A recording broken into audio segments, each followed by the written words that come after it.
States also agree. One of the most complicated withdrawals has been President Donald Trump's decision not just to pull the US out of the Iran nuclear deal, but to impose sanctions on European companies which continued to work in the country.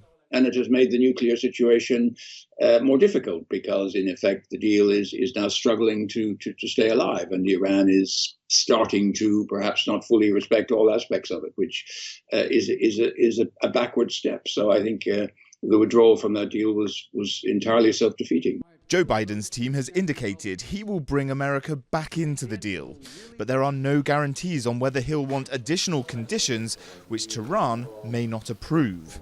The Trump White House has also pulled out of the 2015 Paris Climate Accord, turning its back on commitments to reduce carbon emissions. Biden, during his election campaigns, has made it clear that this is something he really believes in. Climate change is a big issue for him. And I see transatlantic relations sort of reviving on the basis of their mutual commitment of the EU and America. And there I see potential for real cooperation, and lots of good words will be said. Like previous American presidents, Trump has frequently pushed European members of the Nato military alliance to keep their promise to spend 2% of GDP on defence. Some have now incrementally done so.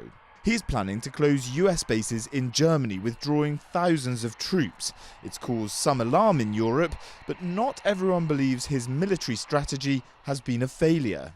If you put the bar very low and you say, well, it's actually good for an American president if he just doesn't start a completely disastrous war, to that very low bar, for a fact, Donald Trump has done better than his predecessor. So whatever you think of him, ultimately his economic policies, whether you agree with them or not, that's a problem for Americans mostly. Under the Trump presidency, trade tariffs have been imposed on European steel and aluminium.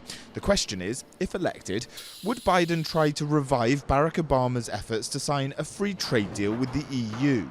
While the Democratic Party nominee may be someone that the EU structures may secretly prefer, Joe Biden has used campaign rally speeches to link Poland and Hungary to what he's termed the rise of totalitarian regimes in Europe. Not every capital of the EU might be so pleased if he takes the White House. Jack Parrock, TRT World, Brussels.